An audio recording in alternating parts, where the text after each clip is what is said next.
On June 13, 1800, Napoleon Bonaparte, first consul of France, achieved one of the boldest maneuvers in military history. In a daring act of strategy, he had led his army over the perilous, ice-covered Alps, emerging on the other side to confront the Austrian army in Italy. This feat, often seen as impossible due to the treacherous terrain, stunned Europe. Napoleon's swift crossing enabled him to surprise his enemies, and so far, everything was unfolding according to his carefully laid plans. Upon arrival, Napoleon captured Milan, sweeping aside every Austrian force in his path. His advance seemed unstoppable, each victory fueling the momentum of his campaign. With his army firmly established on Italian soil, Napoleon spread his forces across the countryside in a calculated move to trap General Melas's Austrian army. A wide cordon was drawn around the Austrian positions, cutting off their potential escape routes. To the north, General Chabran and his force of 3,400 men held the banks of the River Po, guarding against any Austrian movement in that direction. General Lapointe, commanding 3,500 soldiers, was dispatched to reinforce Chabran's defenses. Meanwhile, General Desai and his 5,000 men moved southward to block the road to Genoa, ensuring that any Austrian escape attempt would be thwarted. With these forces in position, Napoleon was left with 22,000 troops under his direct command. Confident in his strategy, he advanced westward onto the plains of Scrivia, believing he had cornered the Austrian army. But Napoleon's confidence would soon turn to shock. His scouts and spies had provided him with overly optimistic reports, leading him to assume that General Melas was preparing to retreat. However, Melas had no intention of fleeing. Unbeknownst to Napoleon, the Austrian commander had gathered 30,000 veteran troops around the fortress city of Alessandria.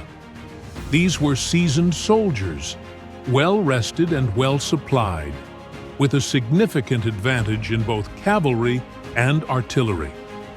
Unlike Napoleon's thinly spread forces, Melas's army was concentrated, poised for a counteroffensive. The Austrians were not only prepared, but were actively preparing to attack, planning to strike at the heart of the French positions. On June 13th, as Napoleon's forces continued their march, the first consul remained oblivious to the looming danger. General Victor, with 2 divisions at his command, led the French advance towards Alessandria. Rain fell heavily as Victor's troops pushed forward, engaging a small Austrian rearguard near the village of Marengo. After a fierce skirmish, the Austrians were driven back towards a fortified bridgehead on the Bormida River. However, as the French approached the crossing, they found it heavily defended. Soaked from the relentless rain, exhausted from the day's battle, and with darkness setting in, the French soldiers halted their pursuit. The Bormida River crossing, guarded by entrenched Austrian forces, stood as an impassable barrier. Wearied, the French troops settled into a temporary camp, unaware of the forces gathered just beyond their view. Across the river, concealed in the darkness, lay the full might of Melas's army, waiting silently, with no campfires to reveal their position. Napoleon had anticipated that the decisive battle of the campaign would unfold on these very plains east of Alessandria. Yet, lulled by misleading reports, he had convinced himself that Melas would avoid direct conflict. Secure in this assumption, Napoleon saw no reason for alarm. What he and his men could not see, cloaked in the night's shadows beyond the Bormida, were 30,000 Austrian soldiers assembled for a dawn assault. Within hours, Napoleon's army would face a brutal awakening. The first consul, along with his soldiers, would soon discover that the campaign was far from won, and that they were about to fight for their lives. At dawn on June 14th, Napoleon's forces stretched across 8 miles of open countryside and vineyards, scattered and vulnerable. General Victor held the front line at Marengo with 2 divisions, securing the main road, while General Lannes and a few cavalry regiments waited in reserve. Napoleon, along with the Consular Guard and Monier's division, was positioned farther back, unaware of the looming threat from General Melas's Austrian forces across the Bormida River. The Austrians, led by Melas and his chief of staff, General Anton von Zach, had no intention of retreating. With a disciplined force of 30,000 seasoned troops, they were poised to strike. Zach's plan was a 2-pronged attack.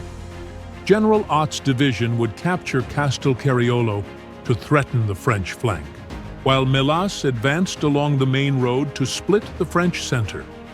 At 8 a.m., under a clear sky, the Austrian assault began.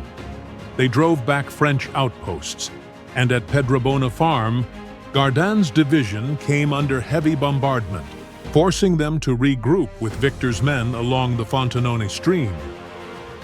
Swollen by rain, the Fontenone was a narrow, steep-sided waterway that stretched across the battlefield. Only a wooden bridge offered easy passage, and the French, sheltered by trees and farmhouses, used this to their advantage. As Austrian forces attempted to cross, they met a hail of musket fire, causing heavy losses. Several Austrian charges failed, with General Hadik falling mortally wounded, forcing them to retreat with severe casualties. By 11 a.m., the French were still holding the Fontenone, but the Austrian cannon had begun pounding their line. Melas's forces, hindered by narrow crossings and marshy terrain, eventually positioned 30,000 men and 92 guns by noon. Despite their numbers, they faced just 16,000 French soldiers with a mere 16 guns. Meanwhile, General Ott's division captured Castelcariolo, threatening the French right flank. Throughout the morning, Lannes and Victor's troops held bravely, but with dwindling ammunition and no reinforcements in sight, their lines began to collapse. Victor's men were the first to break, with 400 soldiers captured in Marengo. The French defense was faltering as Austrian forces closed in. All hopes now lay on Napoleon, yet he and his reserves were still nowhere to be seen, leaving his troops to fight for their lives. Please wait for the second part.